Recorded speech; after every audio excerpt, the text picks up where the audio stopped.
Okay, so I filmed this video about 4 or 5 times, and honestly, I really don't know what to say. A part of me really doesn't. I wanted to write it down, but at the same time, I was just like, this won't be as genuine. I want to like sit on camera and like speak with the heart, you know? I feel like when I made my other versions, I was really off topic and that I might have said something offensive or might have not said it in the way I wanted to or explained thoroughly. And so I just really hope that this will be the video and that I'll post it. So I hope that if you see this, that means I made it through and that's it went well. So yeah, this will be my 6th try about. So yeah. So I'll just give you like my little story and of my whole life, and then I'll tell you like specific reasons why I did leave. But yeah, so basically I've been born in the church. I was born to converted parents, so they converted like when they're older. See, I am younger right now. Like they converted like when they're older, so like around 17, 18 years old. And so they gotta live a life outside the church for the most part until they decided to convert. So then I was born. I don't even know when they got married, honestly, but yeah, I was born. I don't really remember much as a little child. I know I went to nursery because that's where all the babies would really go to while the parents would go to their classes. I remember growing up. I know primary though, that's for elementary school age kids and all. I remember always, like, I'd like to dress up to go to church. I'd love to get the snacks and to just sing songs in primary because the songs are so catchy. Go watch my indoctrination video. I remember I'd always never be interested in the scriptures. I really didn't care about what happened. And then fast forward a little bit, I turned 8 years old and I remember getting baptized. Honestly, to this day, I do not remember any of the covenants that I made, which really sucks because like I regret making a huge promise at such a young age, because truth is like they tell you a whole bunch of stuff, but it's like I'm 8 years old, I can't comprehend half of it, let alone part of it. And so I remember even doing an interview and he was like, he's a savior. I was like, who's that? And I remember coming home, we were on the way home from church in the van. I was like, yeah, the bishop asked me, who's the savior? And they're just like, you don't know who that is? Like, no, I really don't know. If I don't even know who the savior is, then it's like all the other information that the church taught me, it's like, how do you think I'm comprehend that, let alone all the covenants on the like that I made? It's almost like a terms and conditions. You have it there, you scroll through it and you just accept it all and you sign off or just do the click check mark, but you don't really understand it and you don't really know the fine print of it. And it's basically that's what I accepted too, but I didn't think anything of it at the age because I'm just 8 years old. All my friends are doing it, so I do it too, you know? That's how it was like as a kid for the most part for me, because I was a follower at the time because I was really shy during those days, and so I was never like really extroverted for the most part. Anywho, fast forward a little bit more, I grow up more and I still wasn't really that interested in scriptures or just, yeah, I was more interested in the music now, and of course still the snacks, of course. Oh, I probably should mention I love to sing a lot during church. I remember those are actually some good moments. Like there was some good moments in the church, but for the most part, like I struggled through half things the church required us to do. But I remember just like singing through, we call it sacrament meetings, but like we all join together, like all the kids, all the parents, and we just like have our little, yeah, our little meeting there, and we have talks and music and all that. And so I remember just having a great time there. And so yeah, so eventually I turned 12 years old, and actually no, let me do the before this. So I'm still in, we call it primary. It's basically where all the elementary kids go to, and they require us to do a book. And I remember I was so excited to finish that so I could go to young women's, because I'm pretty sure they required you to do that before you move to young women's, which would be for the older girls, for middle school and high school age girls. And so I remember just doing it, and it was pretty much fairly simple for the most part.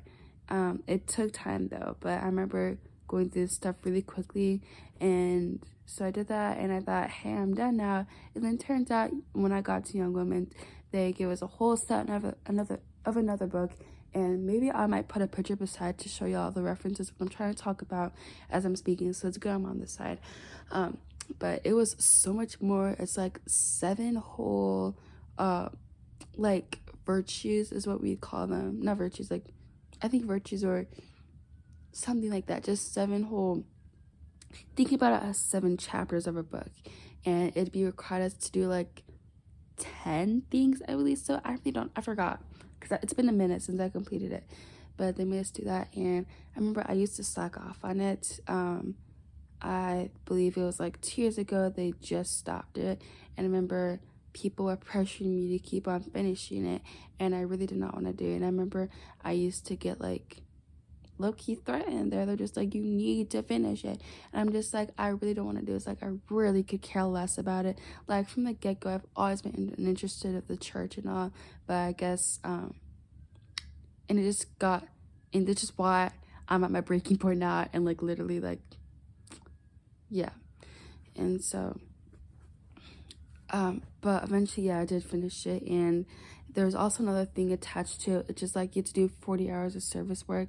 It was like the B has, I forgot the name for it, your honor B or honor something award, and that's if you do that 40 hours of service.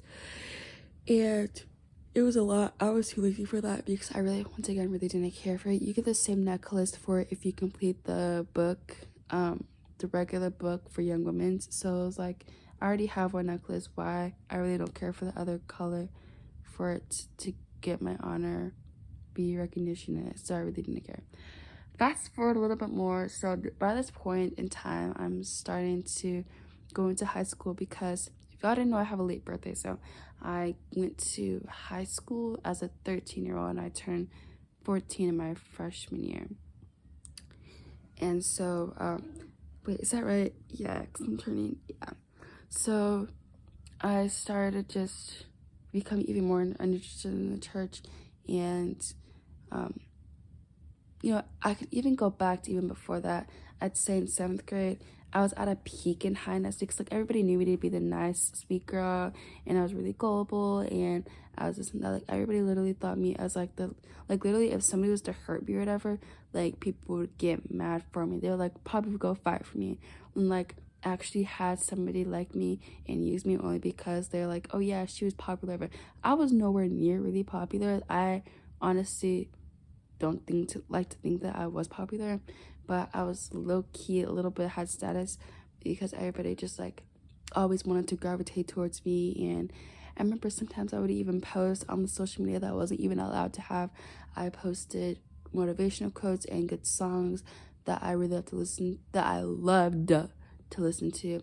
Like, have I done any good in the world today? Have I helped anyone in need? Have I cheered up the sad, made someone feel glad? If not, I have failed indeed. I remember I used to do that one a lot, and I just loved it so much. I loved being so positive, but I eventually came to a breaking point, and actually that year I was actually sexually assaulted at school, and it really sucked. And yeah, okay, I don't need to cry. Stop. Okay, either way, so yeah,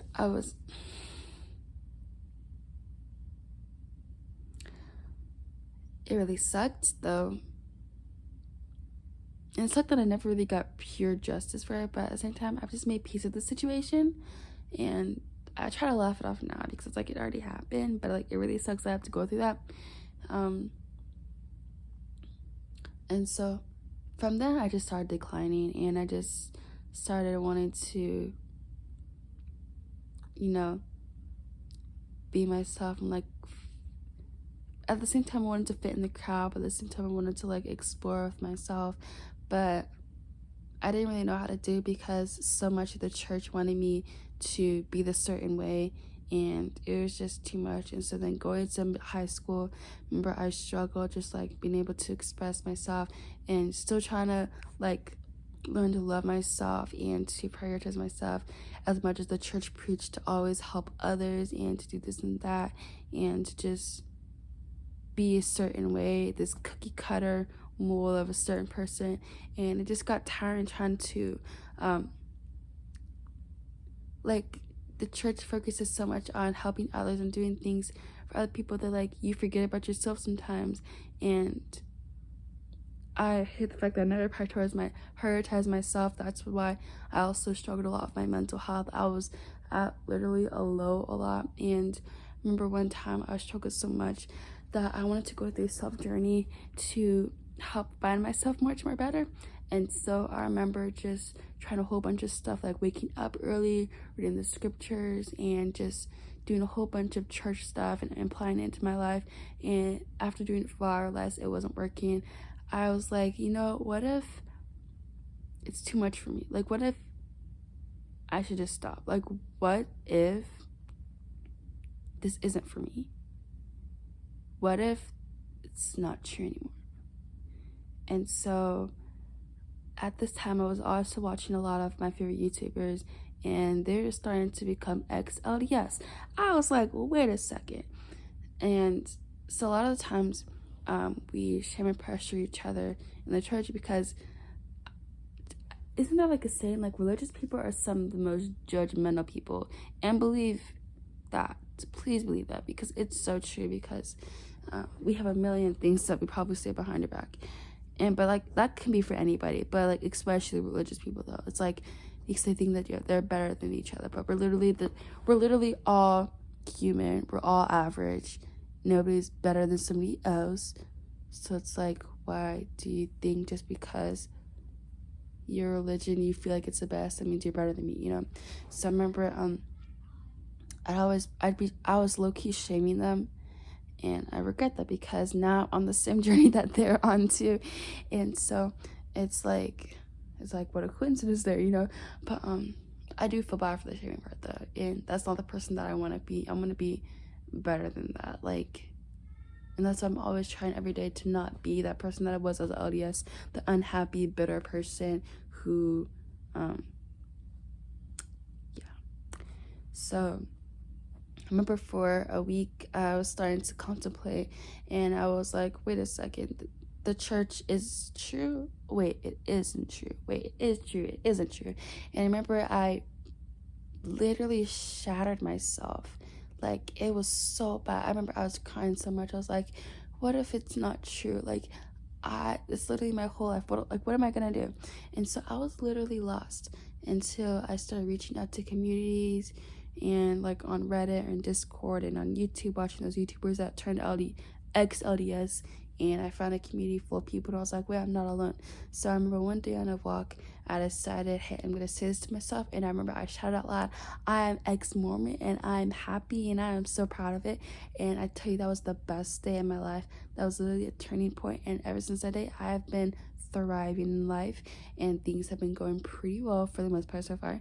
And it's hard sometimes because it's like you don't really have structure, or people say you don't really have a purpose anymore, but there's a lot to still figure out, because it's like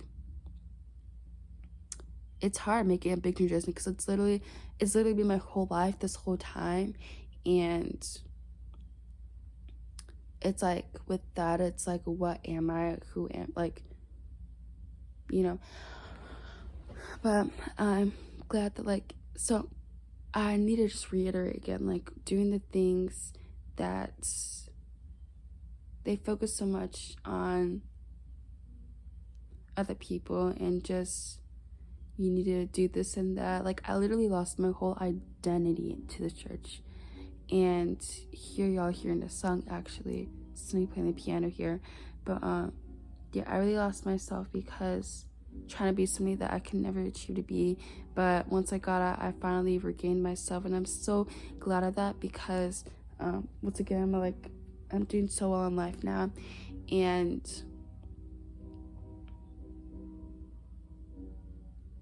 there's a lot of hate out there too, it's hard sometimes, but this is something I stand strong by, and I'm so proud of myself for how far I've made. And yeah, oh my gosh, I know this is to be true. You may not think this is true to you, but whatever path you may choose, just know that, like, at the end of the day, follow your gut feeling. This is my gut feeling, to go this pathway, because it's literally been the best choice ever. And whatever truth means to you, go follow it. And in no way I'm gonna convince you to stay or commit to go away. This is just my story, and I hope you understand my perspective. And I feel like I missed a lot of parts on this, but yeah. So that was around May, and now it's July 23rd. It's almost been 2.5 months that I've been trying to figure this out, but it's been